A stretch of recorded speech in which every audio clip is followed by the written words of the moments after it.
Three brothers, one girl, and a tyrant, a village's fight for justice. In a mist-shrouded land, in a nameless village where wildflowers grew more defiantly than hope itself, lived three brothers in a crumbling mud hut beside an old cemetery. The villagers called them the Three Fools of the Black Field. Not because they were truly fools, but because they were too gentle, too kind, in a place where cruelty was revered. Aslam, Akram, and Sajid, names so forgotten even the wind didn't bother to carry them.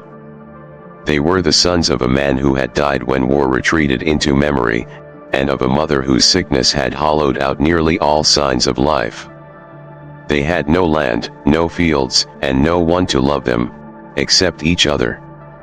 Each day, they worked as laborers for the village landlord, Rahman, a man feared by all, whose wealth was built upon the bones and blood of others. He owned the most land, the most guards, and the most gruesome tales children whispered after sunset. They worked from dawn until dusk, earning just enough to buy a bit of flour and a few fever pills for their mother. Each time Rahman tossed a coin their way, he did it with the look of a master throwing scraps to stray dogs. Aslam, the eldest, spoke less than the other two. His eyes always held something sadder than a drought-cracked field. Akram, whose hands were always muddy, had a heart warmer than the morning sun. And Sajid, the youngest, smiled like someone untouched by the cruelty of the world. One morning, as dew still clung to the grass, they passed by the southern field and saw Rahman's men beating an old man. No one knew who he was or where he came from. But the sound of the whip lashing his back, for daring to block Rahman's carriage, soaked the earth with blood. Aslam froze, his eyes reddening. Akram clenched his teeth. Sajid mumbled something that sounded like a prayer. He didn't deserve that, Aslam murmured, voice cracking. One of the guards turned and shouted, "Move along, you worthless trash. Mind your business." The brothers lowered their heads. Not out of fear but because they knew, in this village, justice was only a shadow that never dared to walk under the sun. That night, when they returned home, their mother had a fever. She trembled like an oil lamp in the wind. Akram boiled ginger water, Sajid tucked in her blanket. The hut held nothing but three gentle souls and a quiet, unconditional love. "Mother," Aslam whispered, sitting by her bed. "If there's a next life, what would you want to be?" She smiled weakly, lips cracked. "I just hope you won't be born into a place like this again." That night, the village sank into darkness. No lights, only the flickering moonlight over straw rooftops. A strange chill swept through the cracks of their door, like a warning from fate itself. At exactly 11 p.m., a knock echoed. Not gentle. Desperate, like someone drowning, grasping for a lifeline. The three jolted awake. Aslam approached the door. It creaked open. A girl stood there. An unfamiliar figure, exhausted, but so beautiful it felt unreal. Her face was veiled, but her eyes lit the night on fire. "Please, just one night, they're hunting me," she whispered, and collapsed on the doorstep. Silence. The wind held its breath. The brothers looked at each other, and nodded without a word. Aslam carried her inside. Akram fetched water. Sajid laid out a blanket. Their feverish mother, dazed and barely awake, saw the girl and smiled faintly. "My daughter, at last, a woman enters this house." No one knew what that night had set in motion. Only the moon bore witness. And the darkness began to stir beneath their feet, like a serpent lifting its head. Her name was Samira. She said it only once, after a long night of fevered dreams, awakening in the old bed in the corner, sunlight filtering through cracks in the roof. She didn't speak much. Only said, "I'm running from a man. A man whose name, if spoken, could split the sky." Aslam didn't ask more. His eyes were no longer the eyes of a man resigned to scraps from life. From the moment he carried her inside, something cracked within him, and the light seeping through that crack was her. In the days that followed, Samira lived like a shadow. But she was a shadow that cleaned, boiled water, swept leaves from the roof, and brewed warm ginger tea for their dying mother. The villagers never noticed. In their eyes, the brothers were still just fools, good for nothing but plowing and hauling. They didn't know that inside that poor hut, laughter had returned after years of silence. Samira changed everything. What was once a ghost house now smelled of sticky rice and echoed with the crackle of firewood. Clothes were washed and hung neatly. Aslam no longer felt like a mere laborer. He felt cared for, seen, something he had never known in his entire life. But every night, Samira startled in her sleep. She'd whisper a name no one understood. She'd cry in her dreams and sometimes clutch Aslam's mother's hand like she was holding on to someone long lost. One cold moonlit night, Aslam woke to the sound of sobs. He stepped into the corridor, moonlight silvering the earth floor, and saw her sitting there, hair draped over her face, shoulders shaking like the wind might carry her away. "Aslam," she whispered as he came near. "Have you ever tried to run away from your own shadow?" The question slid through his chest like a blade, but he didn't answer. He just sat beside her, not touching, his silence an offering to warm the shattered pieces inside her. From that moment on, his heart was no longer his own. At the market, when he saw a red bangle, he thought of her wrist. A lace scarf made him think of her hair.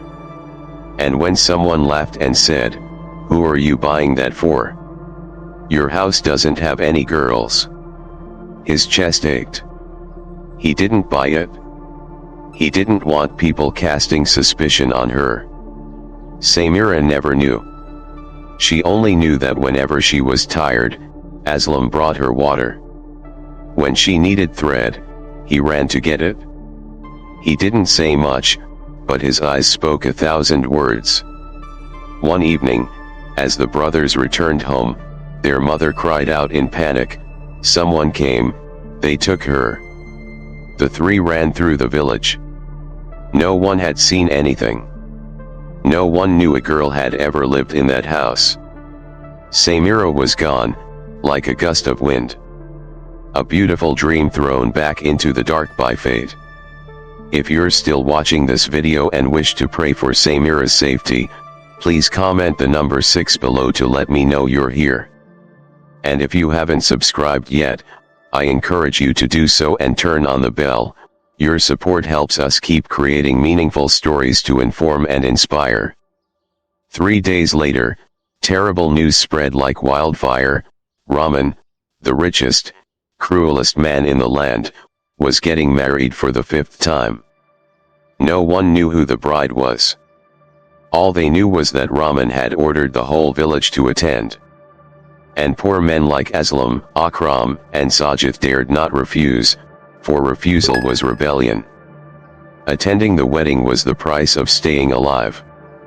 On the wedding day, the air was still, as if even nature was holding its breath. They entered Rahman's estate, hearts heavy like stones. And just as Aslam passed by a locked room, he heard crying. A stifled cry, like the plea of a soul about to be buried alive. He pushed the door open. A bride sat cloaked in red, her head veiled, hands clenched tightly as if bracing for death. Then, she looked up. And those eyes Aslam could never forget, the same eyes that once trembled in the night, knocking on his door, appeared. Samira. Samira looked up. The moment the red veil slipped from her face, time seemed to stop. Aslam's heart pounded, not from surprise, but from pain. Those eyes, once turned toward him in the cold night, were now bloodshot, panicked, and utterly drained. Aslam, she whispered his name like someone clinging to a blade of grass in a sea of fire. Please, save me. I'll die if you walk away now. She rushed to him, collapsing at his feet, tears spilling too fast to be wiped away. Her crimson wedding gown trailed behind her, like a trail of blood hidden beneath the luxury of celebration. Aslam took a step back, his whole body trembling. He had never stood face to face with something so overwhelming. On one side, Raman, the most ruthless power in the village. On the other, the woman he loved, begging for her life. Please, don't let them take me, she murmured, her strength fading. He'll kill me, like he did the others. I escaped him, but he found me. I thought I was safe, with you. Aslam clenched his fists, nails digging into flesh until blood beaded out. He remembered the nights she cleaned the kitchen, the warmth of her hand wiping sweat from his mother's brow, the damp strands of hair across her cheek after a long day of housework. He had once been a coward. He had once turned his face from injustice. But if he turned his back today, he would be no different from Raman, a man who stood still while evil devoured the light. Aslam. Akram's voice echoed down the hallway. He turned and ran down the stairs. Through the drunken crowd and mocking laughter, he found his brothers, the ones who had endured a life of quiet suffering beside him. She's up there, he whispered. It's Samira. She's begging for help. Akram furrowed his brow. What do we do? Sajid spoke with quiet certainty, we get her out. Now. 3 shadows moved through Raman's halls like drifting smoke. Lanterns flickered overhead. Wind crept through the curtains, a sign that a storm was stirring. Outside the room, Akram took watch. Sajid pressed into a corner. Aslam stepped back inside, eyes meeting Samira's, her hands clutching the red fabric like she was holding on to fate itself. We're taking you out, he said. Right now. She didn't ask how. She just nodded, as if, in this life, he was the only person she could still trust. Aslam pulled out a black burqa, the full body covering they had smuggled in from the kitchen storeroom. He helped her put it on. The girl in the red wedding gown disappeared, now just a quiet shadow among shadows. Sajid nodded. Let's go. 3 men surrounded a woman hiding her identity. They descended the stairs slowly, as if nothing unusual was happening. Down below, music played, glasses clinked, voices roared, a wedding without a soul. At the gate, a guard looked up. Who are you? Akram replied calmly, the cook needs to take our aunt back. Our mother's fallen ill. The guard sneered. And the woman? Aslam tightened his grip. Our aunt. She can't speak. Mute. The guard raised an eyebrow. Then shrugged. Go. The 4 of them dashed out of the grand gate like the last rays of light fleeing a cave of darkness. As they reached the dirt path, where the fields opened like the embrace of Mother Earth, Samira broke down. She wasn't crying from fear anymore. For the first time in what felt like forever, she felt free, even if that freedom was just the breath of a fugitive. Aslam, she whispered as they paused near the base of a hill.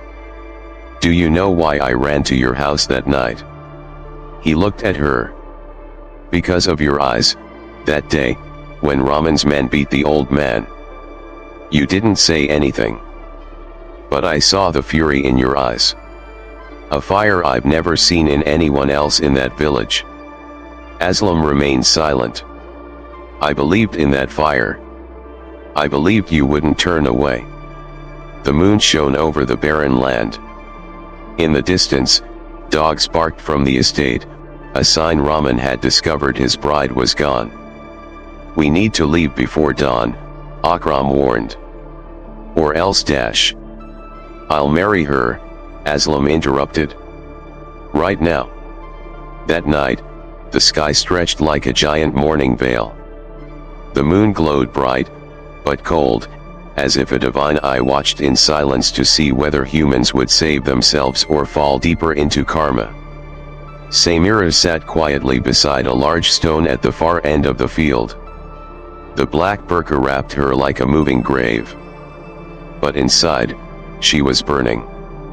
Tonight, she would no longer be the hunted girl. She would be a wife, to a man who had no land, no power, but a heart brave enough to stand against a demon dressed as a man. Aslam, she called softly as he approached. He wore nothing special. The same sun-bleached clothes he wore each day. But his eyes, they were the eyes of someone who had chosen. No more doubt. No more fear. We have nothing, he said. No gold, no veil, no parents to bless us. But if you'll have me, I want to call you my wife, from now until I die. Akram and Sajid lit 3 small candles beneath the old banyan tree, beside a forgotten shrine at the village edge. Locals said the spot was sacred, that anyone who vowed there, with a pure heart, would be protected. The girl in the black burqa stepped forward, as gentle as a prayer. In the flickering candlelight, Aslam took her hand. Her hand, bony, cold as the wind, felt like a fragile universe placed in his. Sajid, trembling so much he nearly dropped the white cloth they used as a wedding token, whispered the lines they had once learned from their late grandfather. Aslam, do you vow, though poor and hunted, to stay beside this girl until the end of your life? Yes. Samira, do you vow, even if you must give up your name, even if you may not live to see tomorrow, to be this man's wife? Yes. No cheers. No flower petals. Only the wind bore witness, and the night sky bowed before 2 hearts who chose love over life. Samira wept, but with the tears of someone who had finally touched freedom. Aslam held his wife's hand tightly and looked up at the sky. A single star shot across the darkness. Perhaps a father's blessing. Perhaps a sign that karma had rung its first bell. If you're still watching this video and wish to bless the happiness of Aslam and Samira, please comment the number 9 below to let me know you're here. And if you haven't subscribed yet, I encourage you to do so and turn on the bell. Your support helps us keep creating meaningful content to inform and inspire. But happiness, in this village, never lasted more than a single night. When they returned to their poor hut, Aslam's mother was sitting on the straw mat, waiting. She smiled upon seeing Samira in her black robe, then slowly opened her hand, revealing an old piece of fabric, once her own wedding veil. She gently placed it on Samira's head, like a mother offering her blessing to a daughter-in-law. That small gesture became the most sacred ceremony Samira had ever received. But the knock that came that night, it wasn't a miracle like before. It was fate knocking. A stranger stood at the door. An old man with a white beard and tired eyes. In his hand was a wooden staff carved with a crescent moon. The 3 brothers stood protectively in front of the entrance.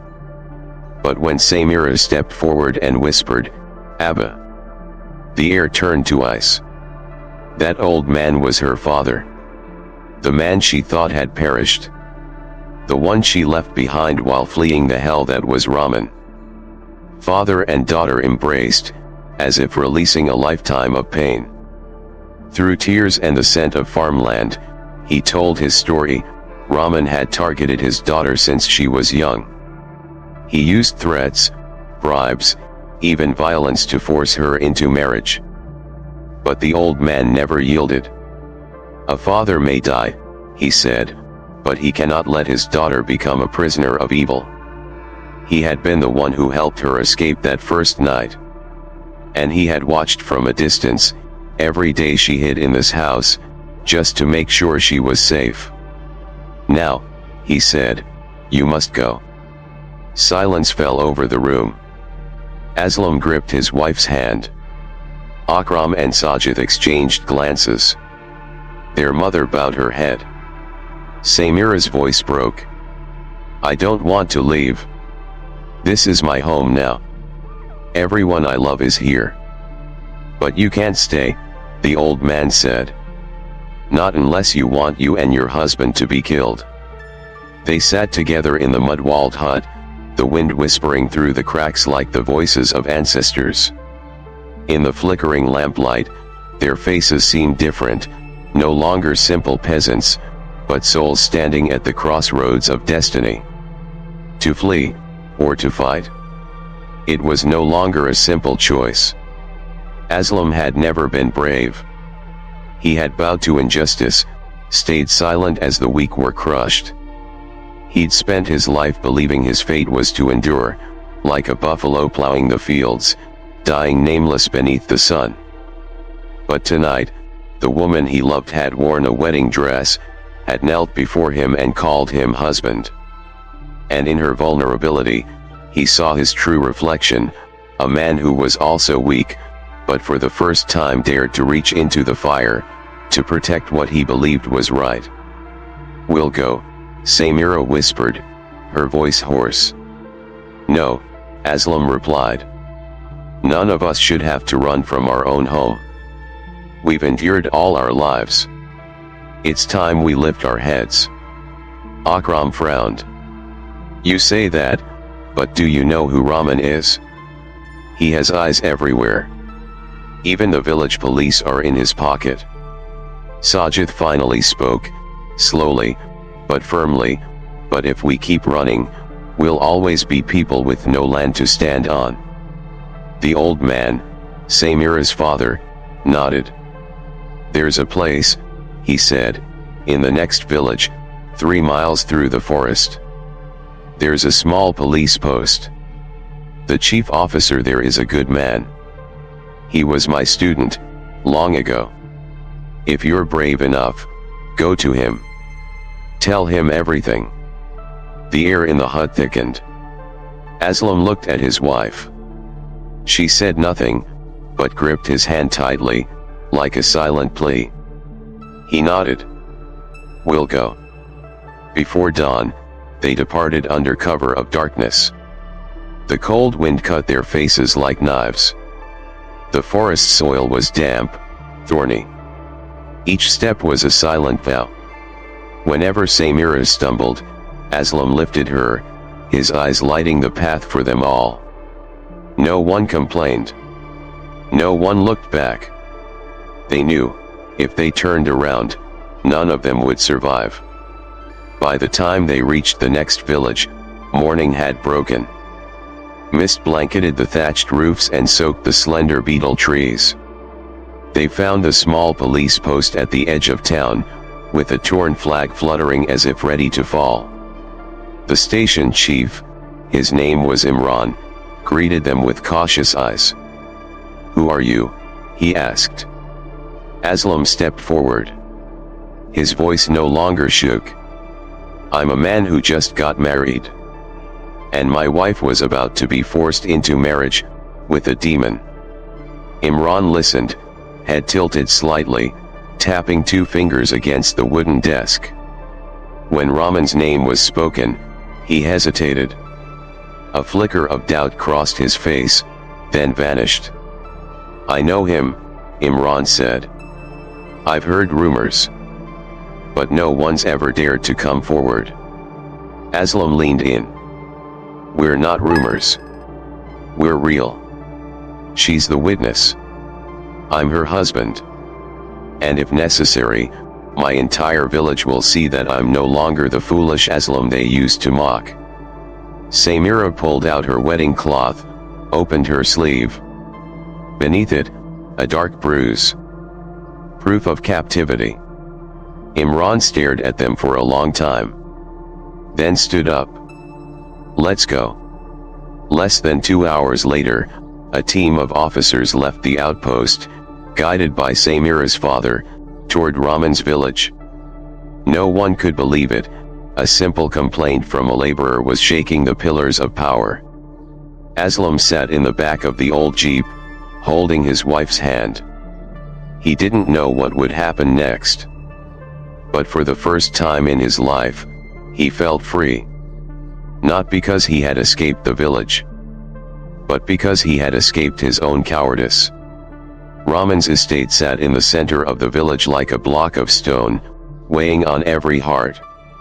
Its towering walls and black iron gates didn't just block paths, they blocked hope.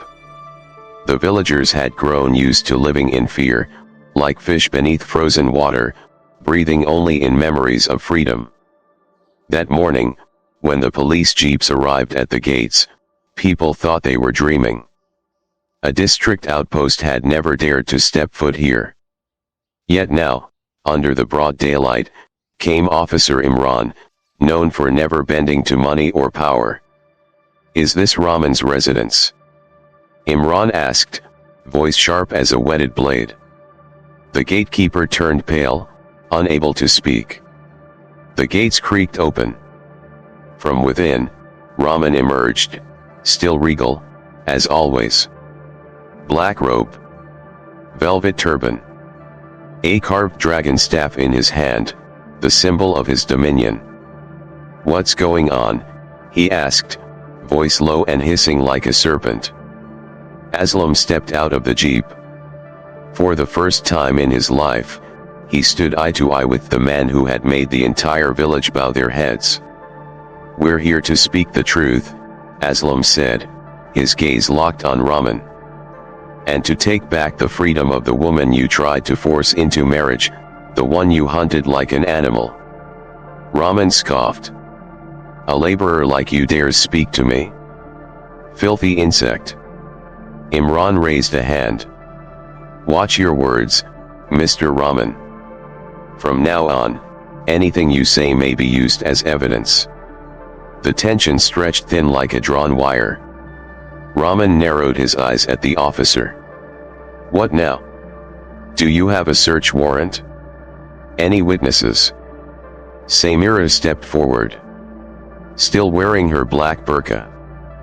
But this time, she didn't tremble. She didn't hide.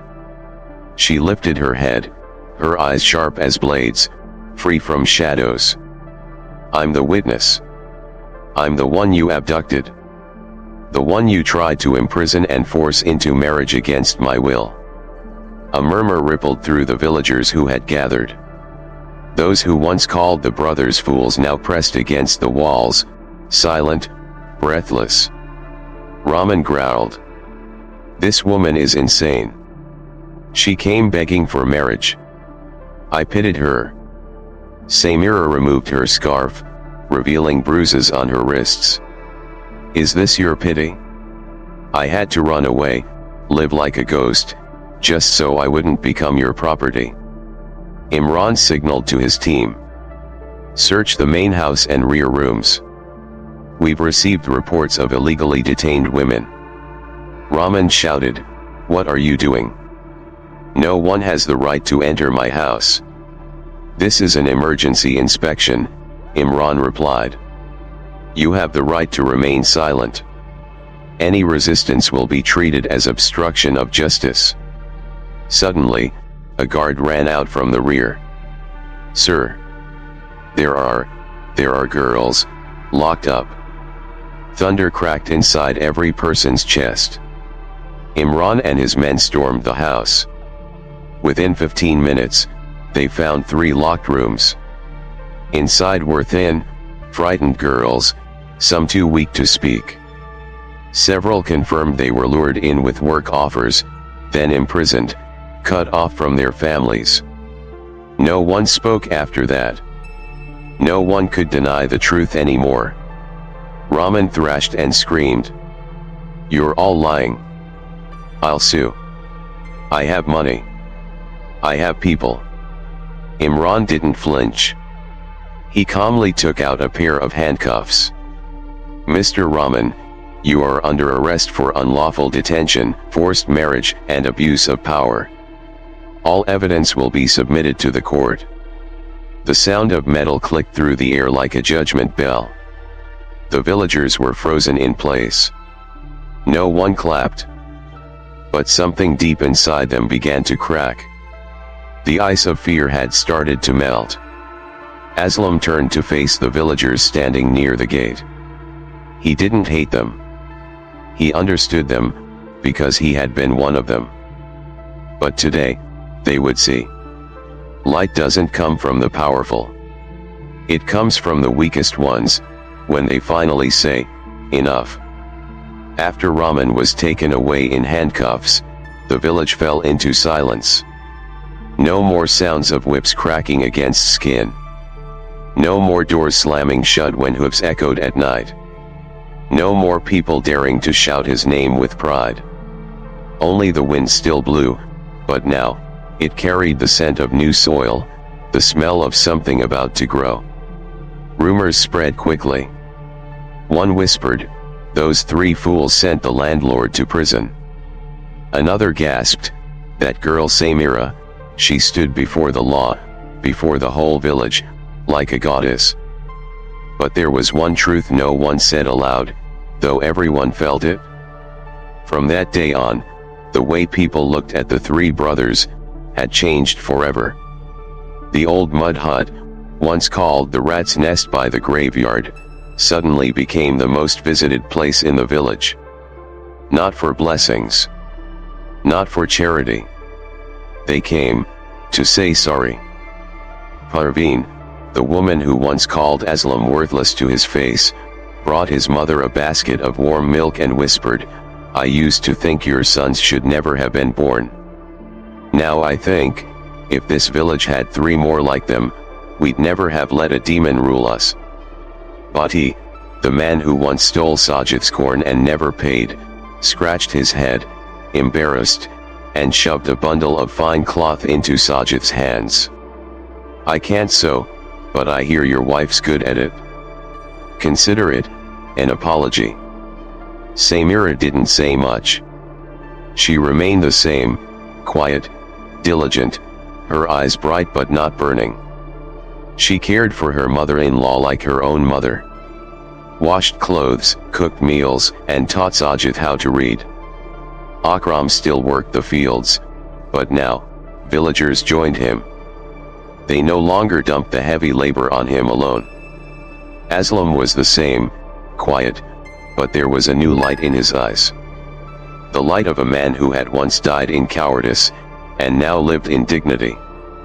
A few weeks later, news arrived from the town. Rahman was sentenced to 3 years in prison. His crimes, unlawful detention, forced marriage, were confirmed by the testimonies of the rescued women. They had returned home, carrying with them the story of 3 poor brothers who dared to ignite a fire in the dark. The sentence wasn't long, but for this village, it was an earthquake. An era of fear had ended. A door of hope had opened. When the news spread, the village gathered once more. But not for Rahman's feast. This time, to rebuild the brothers' home, long decayed. The old village chief, leaning on his cane, declared with a nod, "This village owes them a roof. And our children must know their story. No fanfare. No music. Only the sound of hammers, saws, and children laughing in the morning light." Aslam stood beneath the ancient tamarind tree, watching the new roof rise. Samira gently placed her hand on his back, a soft, silent comfort. "I'm still not used to all this noise," he smiled. She smiled back. "But they're doing good, because, for the first time, they've seen real light." He turned to her. "You're that light, Samira." She shook her head. No. You're the one who kept it burning. I was just the one who was afraid. You overcame yourself. And then, something no one expected happened. A week later, Samira's father returned. Over his shoulder, a small bag filled with land deeds. The best piece of land on the village edge, the one he used to farm, he handed it over to the three brothers. "This is my daughter's," he said, voice trembling. "And now, it's also yours." Akram burst into tears. Sajid hugged him, speechless.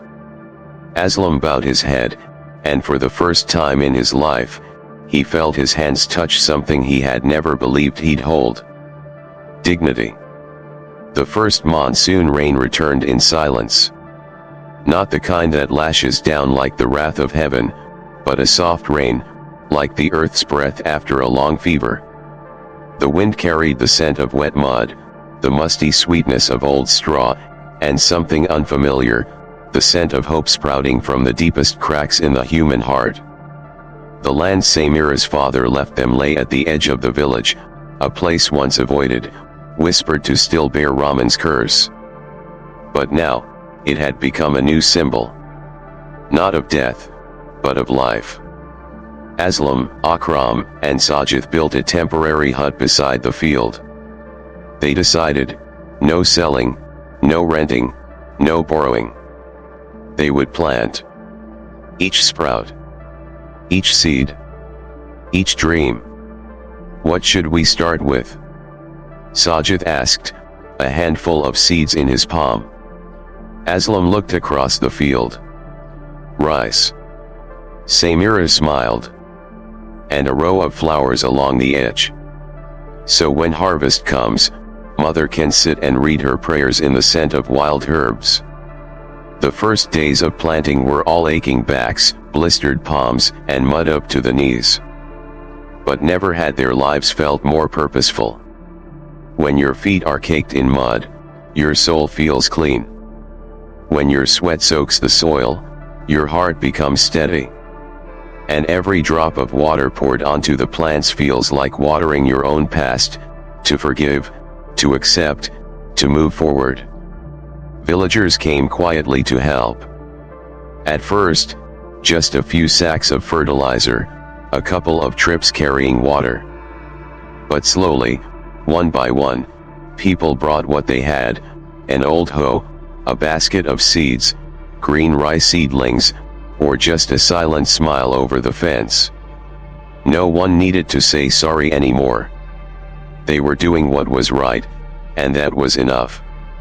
One evening, as the red-gold sunset drenched the fields in sacred color, the brothers' mother hobbled to the edge of the field with her cane.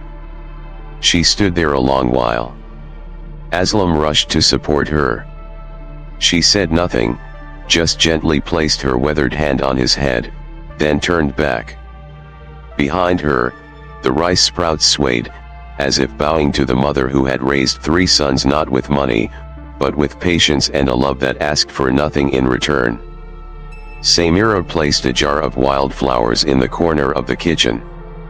She had never imagined one day she'd live in a house where plants were grown not to be sold, but to be breathed.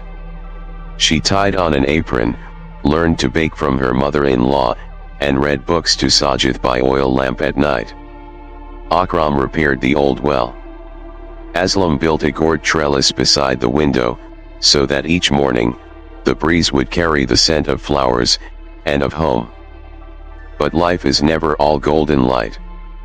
One day, a letter arrived in the village, stamped with red court seals.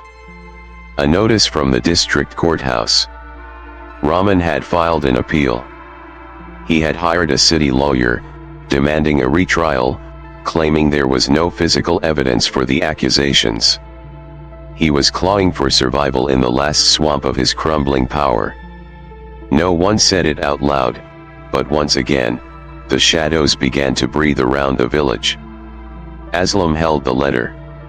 Samira stood silently beside him. In that moment, old fear returned, like a wandering ghost seeking cracks in the walls. "What do we do now?" Akram asked. Aslam sat on the doorstep. "We go to court. But not to beg for justice. We go to prove that light doesn't need to scream, it only needs to stay lit." Beneath the soil, rice seeds had begun to sprout. And in the hearts of the villagers, a new season was rising from the ashes. Not a season of harvest, but a season of becoming. The district courthouse sat nearly 20 kilometers away, a place country folk only visited for two reasons: something serious, or being arrested. The day Rahman's appeal was heard, the sky was gray, the wind bitter, and the dirt road clung to feet like regret. Aslam, Samira, Akram, and Sajid walked halfway before an old truck agreed to give them a lift. Samira sat huddled in the back, hollow inside. She had thought the nightmare was over. She thought she was now a wife, planting vegetables, washing clothes, cooking meals, with no fear of being ripped from that life. But darkness has a long memory. It does not easily forget what it once claimed. The courtroom was nearly empty. A few lawyers, some officials, a few familiar faces from their old village, some curious, some burdened by conscience. But when the large door opened and Rahman entered, Samira felt a chill crawl down her spine. Still the arrogant gait. Still those contemptuous eyes. He sat and scanned the room like he still held the reins. Then his eyes met Aslam's. That look, a year ago, would have made Aslam look away. But today, Aslam held his gaze. Not in defiance, but in fearlessness. Rahman's lawyer spoke first. "Your Honor, the defendant is a respected citizen who has contributed much to the community. There is no solid evidence to prove he forced a marriage.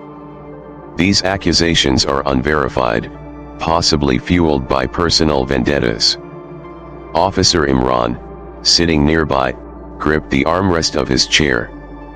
He'd heard hundreds of such defenses. He knew, the truth, if not carved in blood and tears, could be easily denied. Samira's lawyer stood. "Your Honor, we bring no videos. No recordings. What we bring are witnesses. Living, breathing people who were once silenced by fear. But today, they choose to speak." An elderly housemaid, the longest-serving worker in Rahman's estate, took the stand. Trembling. Eyes lowered. But she nodded and said, "I saw many girls come in, and never leave. Then, a frail young woman with cropped hair. I was hired to clean. But when I tried to quit, they locked me in.